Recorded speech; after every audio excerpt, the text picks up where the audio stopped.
Stock Play of the Day is an educational program. Any statements made by Ally Invest employees are not intended to be or should be considered investment advice, a recommendation to buy, sell, or hold a security, or a recommendation to adopt an investment strategy. Hello and welcome to the Stock Play of the Day. Today's stock is the XLF. That is an ETF that tracks the financial sector. Today we'll discuss, should we pass or should we play?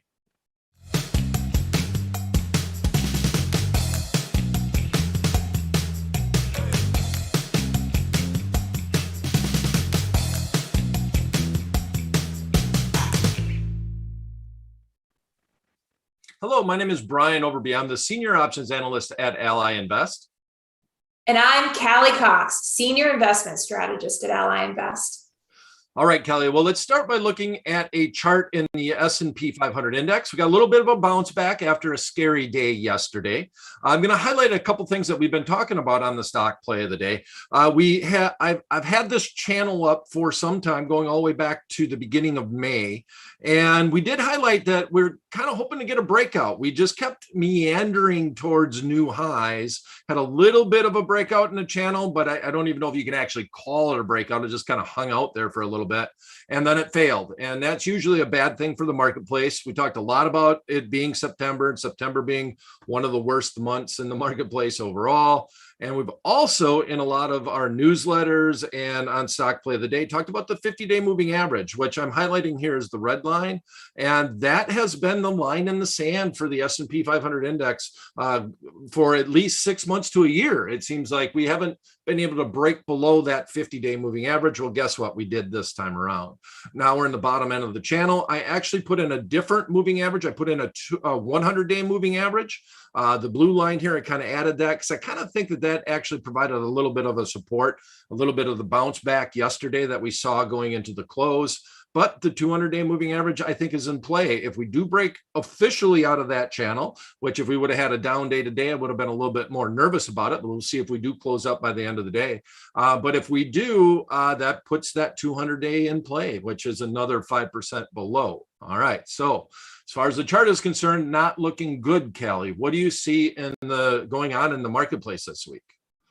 Yeah, Brian. Well, first of all, hey, everybody. It's been a little bit. I'm filling in for Lindsay today. She got tied up with something else, but glad to be back here. Great to see everybody. And Brian, you took the words right out of my mouth. I mean, the chart doesn't look great, but on the bright side, we have some action to talk about, finally. So yesterday, in case you weren't watching, the S&P fell the most in 2 months on news about Evergrande's debt woes. Evergrande being the Chinese property developer that was a little over leveraged, and now those bets seem to be going against them.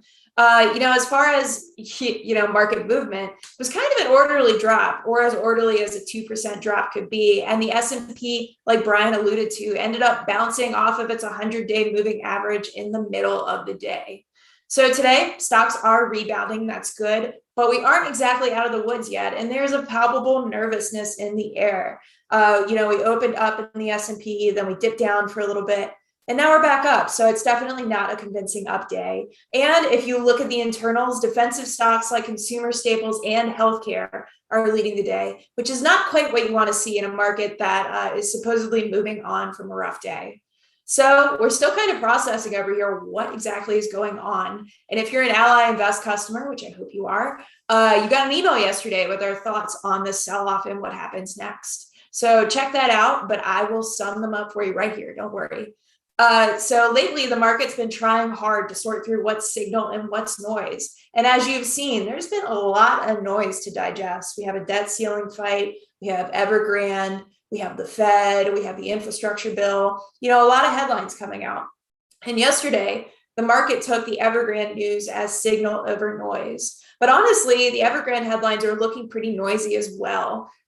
We see it as more of an excuse to sell off than anything. So obviously, the pullback was a long time coming. As Brian mentioned, we've been stuck in a channel for months and months now. And in fact, we hadn't broken the 50-day moving average for 2 straight days since October up until, a few days ago. And that streak from October to, the middle of September is the longest streak since 1996. So yeah, it's been unusually quiet. No new news there. So we're still kind of hovering near record highs. We're still about 4% below the S&P's highs. Haven't seen a 5% pullback this year. So we'd expect to see a few more swings over the next few months. However, a bigger sell-off could prove elusive. We're watching that channel again, but we're still seeing a lot of buying interest. We saw some turnaround in yesterday's action. And everybody's kind of expecting a pullback now. And typically when the market is expecting something, the opposite happens. We all seem to be tensed up, ready for it. So chances are it may not be as bad as you think. So take all of that together, digest it. And if you're a long-term investor, stick to your plans and look for opportunity. We say that all the time, but when markets are roiling, look for the opportunity. Do a little cognitive reframing. Think about how you can use it to the best of your portfolio. And if you're a short-term investor, maybe it's time to battle-proof your portfolio with some defensive stocks and some hedges. Things may not get easier from here, although you still want to stay invested, especially in a market that's pushed persistently higher. So a little bit about this week. The big news that we're watching is the Fed policy announcement tomorrow. We don't expect any tapering announcement, definitely not given what we've seen over the past 2 weeks. But don't be surprised if Powell floats the idea of tapering. When I say Powell, I mean Fed Chair Powell. The point's already out there. We know the Fed is thinking about it, and Powell is likely going to talk about it. So don't let that scare you.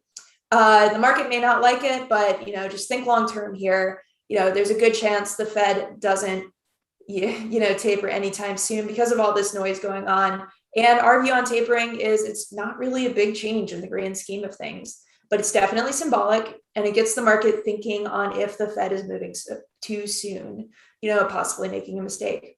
So for now, be prepared for more swings. That's the TLDR. We have a busy few months coming up, and there's a lot of news to digest.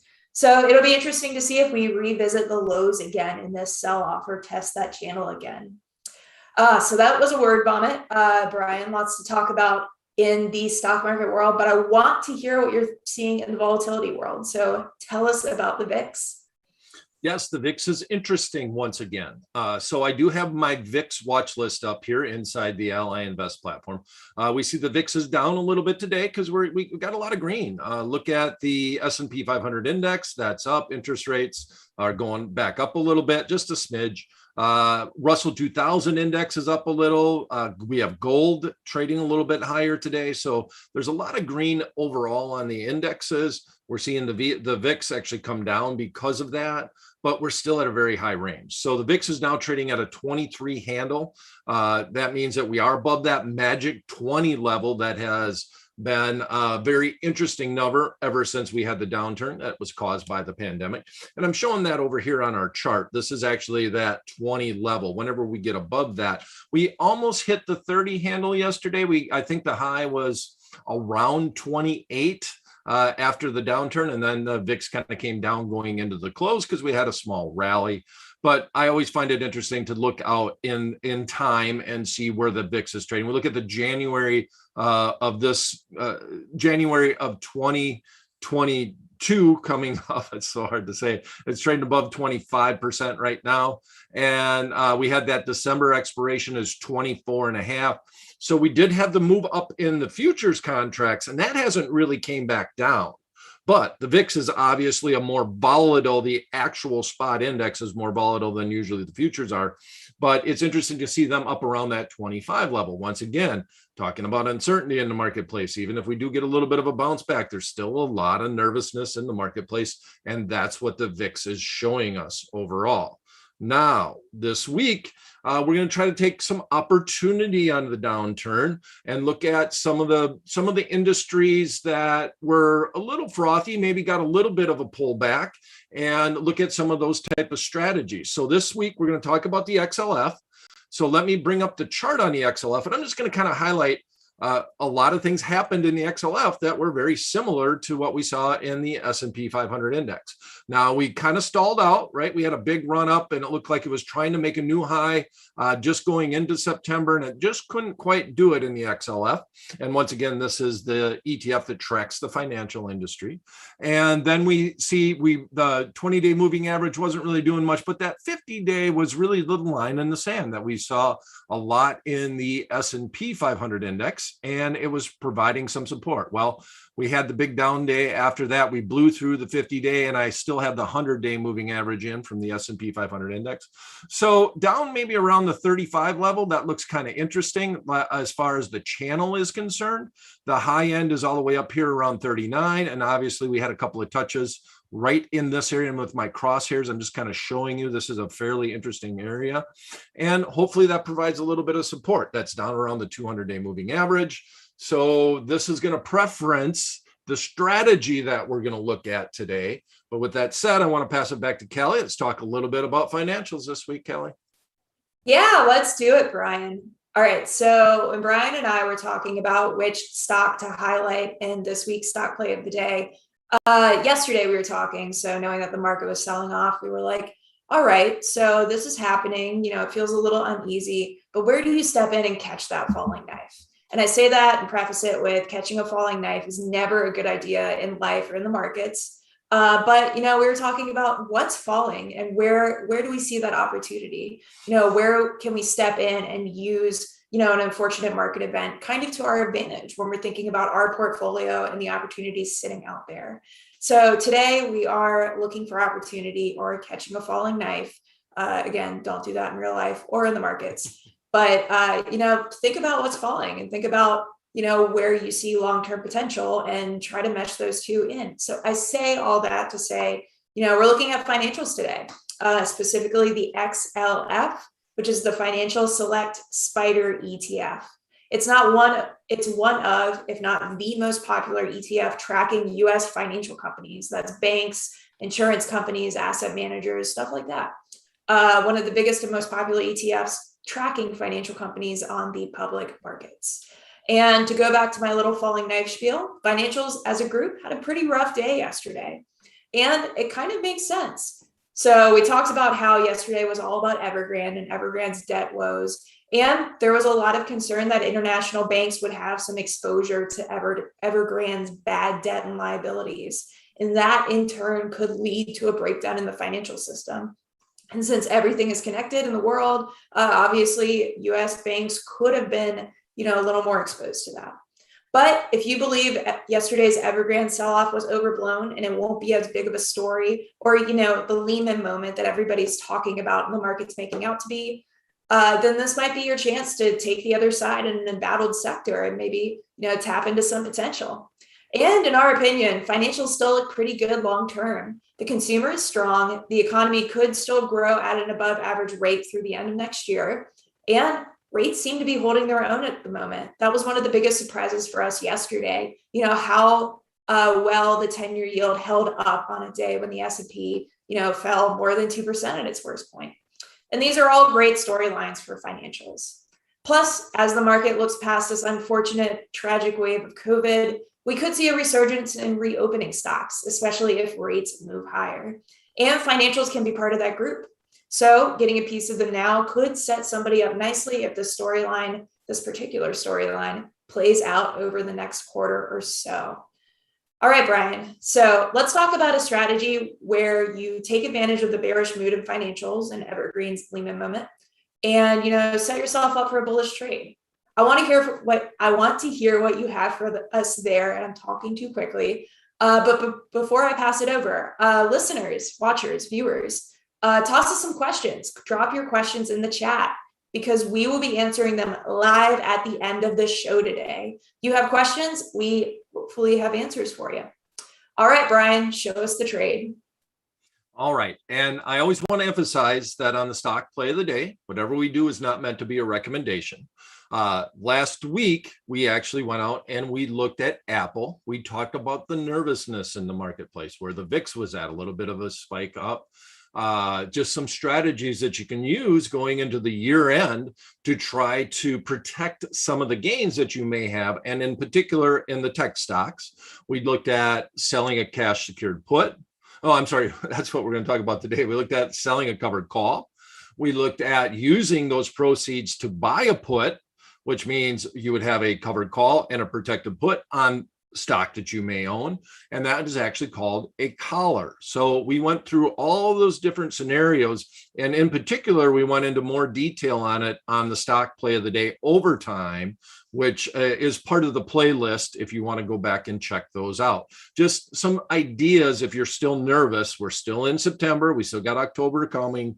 Markets were a little frothy. These are some strategies that you might want to think about on some of the stocks that you may have some gains on this year. So with that said, the theme that we're going to look at today is going to continue in that ballpark, basically. We're going to look at a cash secured put. And what a cash secured put does, and I'm going to highlight it here inside the options playbook, is that cash secured put means that I'm going to try to target a buy price below where the current market is trading. It looks it's very similar to a covered call. If I pulled up the profit and loss graph inside the options playbook of a covered call, you would see that it has basically the same profit and loss graph. Now, one thing about the cash secured naked put, if you will, is that we draw the profit and loss graph with a long stock position, because the goal is that you want the market to come down and you actually get the opportunity to be put the stock and buy the stock. And once you do that, then you are long stock at a lower price than where it's currently traded. You get to keep the premium and you've lowered your cost basis. So this is one way that, as Callie mentioned, if you're looking at catching a falling knife, right, maybe I can target at an area a little bit lower where I might be willing to buy this ETF, in our case, in the financial sector, or any other sector that you might be looking at. And it can be ETFs, can be an individual stock. Now, Callie and I talked about this a little bit yesterday, because it's kind of tough to try to pick a bullish strategy in such a down market overall. And that was kind of our goal, like you said, try to catch a falling knife. It's a little hairy to try to do that. But then at the end of the day, I saw in Morgan Stanley that somebody actually did that. Now, this is in the financial sector, not meant to be a recommendation. I'm going to highlight it here, though. The 90 strike puts in Morgan Stanley. Morgan Stanley is up a little bit today. Let's see where it's up, about 27 cents, just a fraction. But somebody sold 19,000 puts on the 90 strike. And you're showing the new open interest over here is now 21,000, a little bit lower volume today, 962. Now, we don't know if they sold it on a cash secured basis. It was an opening trade, the way that the trade came in. At least that's the way that it was proposed overall. I mean, that means that if you're doing it on a cash secured basis, you need about 1.9 million to be able to buy that number of shares that would represent. So overall, there's someone else that was trying to catch a falling knife that was out there that did it fairly largely, if you will, for lack of a better, massively, I think would be a better word, right? So we're going to look at it in actual XLF, and this is how I would approach it. Okay. So let's get to the Ally Invest option change for the XLF. We're going to go out now. There's not a ton of premium. We got high volatility in the marketplace, but the XLF actually is trading right around 25% implied volatility, which is actually where the SPX index is at, right? If you go out a little bit further in time, you look at the futures contracts, they're trading around 25% implied volatility. So fairly low for an ETF relative to a stock like the S&P 500 index. Usually indexes have lower volatilities overall because they represent more stocks than a financial ETF would. All right, so going to go out about 15 days. I'm going to go out to the October 15th expiration. That's 24 days away. Now, I'm going to let you decide where you would want to sell this put. Now, this is a paper trade overall. And like we mentioned, we would target that 35 level. That is actually the line in the sand where we saw about where the 200-day would be at. So what we'd be saying is that if we sold the 35 strike put, that would basically mean we really don't want to buy the stock because we're thinking that there is a little bit of support around the 200-day. So I'd look to sell the 36. And part of the reason why I'm selling the 36 too is that there's not a ton of vol. I want to bring in some premium overall, and that's trading for 50 cents by 54 cents. Now I'm going to highlight this. We're on the put side, right? So if I look to sell this, there's good markets in the XLF. I'd be looking to bring in $51 or about 51 cents for every one put that I sell, less those commissions. And I'm really saying that if it comes down to 36, I'm willing to buy it. And that's where I would like to target buying this underlying. Now, if you are willing to go out a little bit further in time, 24 days, I can get 64 cents. I kind of look at either or of these puts as a viable opportunity. Now, my issue here is that if I do go out further in time and the market comes down, it might rebound before that expiration date, and hence I actually don't get put to stock. And that's one of the downsides of a cash secured put, is that you can't force them to put the stock to you when it goes below that strike price. Usually that's going to happen closer to the expiration date, and more than likely it's going to happen on the expiration date. So I wanted to show you two different options, a 24-day and a 17-day. I think I would lean towards the 17-day, and this would be our official paper trade. It's a cash secured put. I'm going to need $3,600 in my account to do this. I can do this in an IRA account, a retirement account, overall, as long as it is truly cash secured and I have the approval level to do that type of trading inside my account.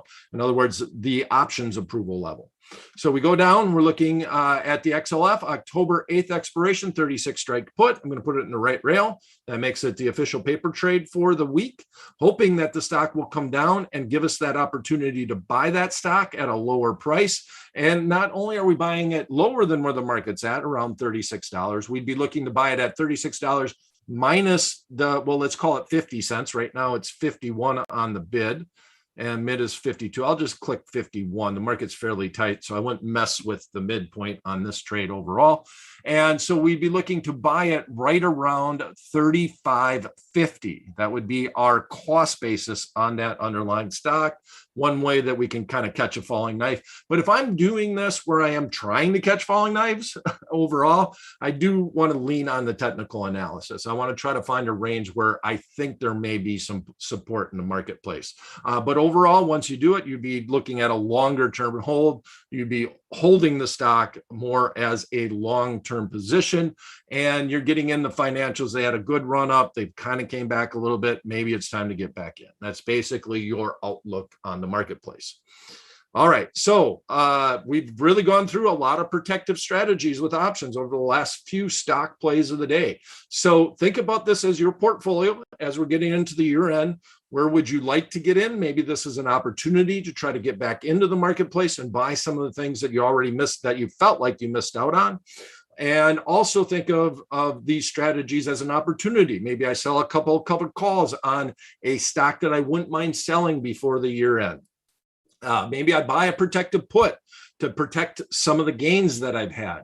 This is how you can use options to enhance a stock portfolio overall. So the last few stock plays of the day, you might want to check them out, especially if you're a fairly basic option trader. All these strategies, I like to see people dip their toe in the water by using options as what they were first intended to do, to try to assist your portfolio and protect gains and give you opportunities on the upside and enhance the portfolio of stocks in general.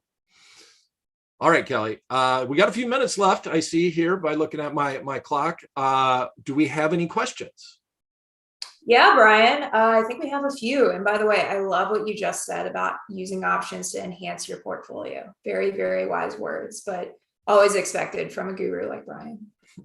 All right, so I have a question from Wayne. Wayne says, hey, Callie, always good to see you. Hey, Wayne, glad to be back. Wayne says, I'm trying to understand sell-offs. Where do they start? With the big portfolio managers selling large amounts of shares because of bad news? And question number two, and for us as options traders, is it the futures that will give us early morning warning of what's going to happen for the day?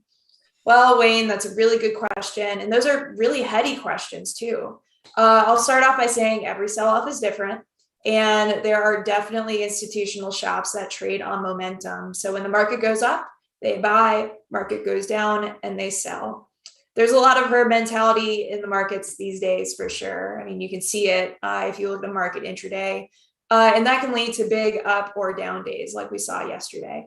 So, I take all that, put it all together. Every sell-off is different, but I think that there's a great argument out there if you believe in the herd mentality to trade short-term on a more technical approach, looking for those lines of support and resistance. I'm not recommending that strategy, but if you are a little more short-term and you're trying to figure out what's going on when there isn't a lot of news out there, or when there's like one headline and the market seems to be overreacting to it, usually technicals are a good first place to look. But if you're a long-term investor, you might just have to resist those swings and think about your goals. So it all kind of goes back to what you want to do with your money.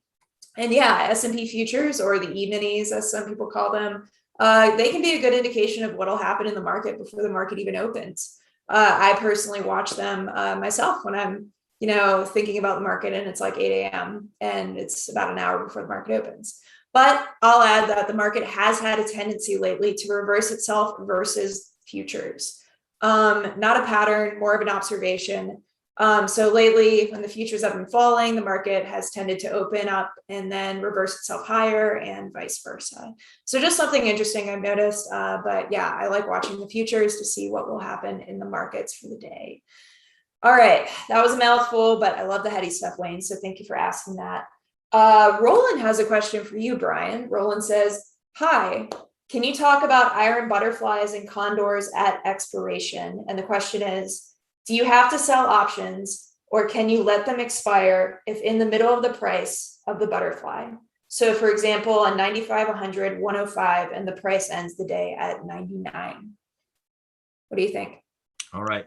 So on iron condors and iron butterflies, and I guess I'll bring them up in the options playbook to just for the people that might not know what an iron butterfly is or an iron condor, but it's a combination of two short spreads. Here on the iron butterfly, we're selling a call short spread and you're selling a put short spread.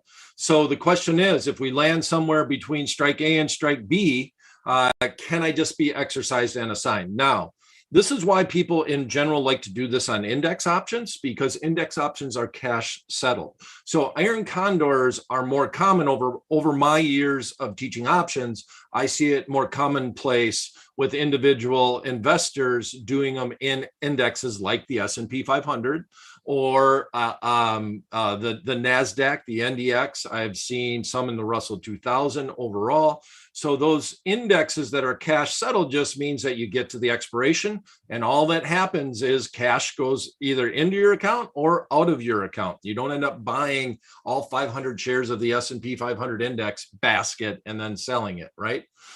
So if you do have an underlying stock, which I think the question is really being referenced here, you will buy and sell that stock. Now, one of the things is, how expensive is the stock? Do you have the cash in your account to do it?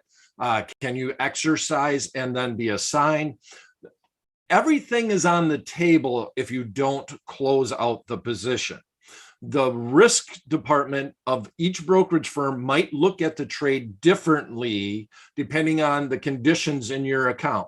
If you have the cash, they should definitely allow you to buy the underlying stock and then get exercised and sell that underlying stock if that's your situation because of the short call spread that you have on. Now, if you don't have it, they might not be as comfortable with it. Even though you're going to have a buy and a sell, they may actually close out the position as we approach the marketplace. Now, one of the things that you have to realize is that we're approaching expiration. You have a risk department that has to look at a trade, make a decision, and then move on with that decision, right? They don't have time to go through and look at every single trade and then come back to it and say, oh, let's work the order. They're not going to be as careful with the position as you may be. So my rule would be, if I had that position on, I would normally try to close out that position, show the brokerage firm that you're actually working in order to try to get that thing closed. And if it costs me a nickel, I'm okay with it. Overall, I'm just, in other words, if I got to pay a little bit of spread to get out of that position, I'd rather do that on a stock as opposed to trying to see what's going to happen on the close with that position overall. So there's a lot of what ifs in there, but that happens when you have more complicated trades that you ride all the way to that expiration date. Hence the reason a lot of people like to do iron butterflies and iron condors. And here's an iron condor right here inside a cash settled index. It just makes things a lot simpler. The brokerage firm isn't going to be worried about that. Why? Because they just settle in cash. Either money's going to go into your account or it's going to go out. And you would be covered by that margin requirement for the maximum loss on that trade in general. All right. Good answer, Brian. Okay, we're going to do one more question, do a little speed round. Nirav Patel. Hi, Nirav. Apologies if I didn't pronounce that correctly. Nirav asks, how about selling a put option or an opportunity to buy shares at a lower price and buying a call option for the acceleration on the upside? Example, current price is 100, sell put at $90 strike and buy call at $110 strike. Isn't that similar to what we talked about today, Brian? Well, we talked about a cash secured put today, but I've seen that trade done. Yes. And sometimes I'll do something like that around earnings or a known event. There's a stock that I want to participate in. And this is, I guess it kind of applies here. You know, you're not going to lay yourself out with the total risk. So I'll buy the XLF if it goes lower. But then again, look, we got to bounce back today. What if I miss that opportunity? So I buy an out of the money call in case it goes higher. And if it's somewhere in between, that's fine. Everything expires worthless, and I just end up buying the XLF. It's a very solid strategy, and I can show you it in the playbook. It's not exactly, it's called a combination, a covered combination, or synthetic long stock. Let me look in here. I think it's going to be an advanced strategy. Don't want to get too far down the rabbit hole here. All-star play, short straddle, long combination. Okay, so this is a long combination inside the options playbook, but you're assuming that you are buying a call at strike A and selling a put at strike B. Now, if you sell the put down here below where the current marketplace is at, and you buy the call up here, you're effectively doing this trade. And you're saying that, well, if it's somewhere in between these two ranges, well, I'll make my decision if I just want to buy the stock outright. So the goal with that strategy is usually you're going to sell the put, bring in enough premium to try to pay for that call option on the out of the money side. Now, it's okay if you pay a little bit of a debit. That's fine, because if you get too far out of the money on the call side, well, then it might not behoove you to do that. But with let's actually look at that real quick, because we're coming to the end here. Let me pull up the trade. So with this situation where we have the vol actually trading at a decent level, right? We're right around 25% implied volatility. You could sell this one for 36, and then you could maybe go on out and buy the 37.50 for 40 and bring in a dime. That's not a bad alternative right there. Even the 38 is trading for 25 cents, and then you're bringing in 25 cents. And that's mainly because, look at this, we're selling 26% implied volatility, and we're buying 22 or 22% implied volatility. So there's some benefit to doing this, and that's the normal skew in volatility that you would see. So yeah, I guess overall you get a stamp of approval in certain situations. That's something you might want to think about. So great question, obviously. Yeah, awesome question. Totally agreed. And sorry, folks, we actually have gone over time, so that'll be it for our questions. So let's kick this thing out. I'll remind everybody that Brian does an overtime show where he revisits the trade every Friday at noon Eastern, right here on Ally's YouTube channel. So definitely check that out. It's going to be interesting to see what happens with the market this week. Right, Brian? Yeah, so make sure you click subscribe, you ring the bell, you'll get all the reminders for all the stock plays of the day, and we'll see you this Friday. Thanks for coming, everyone.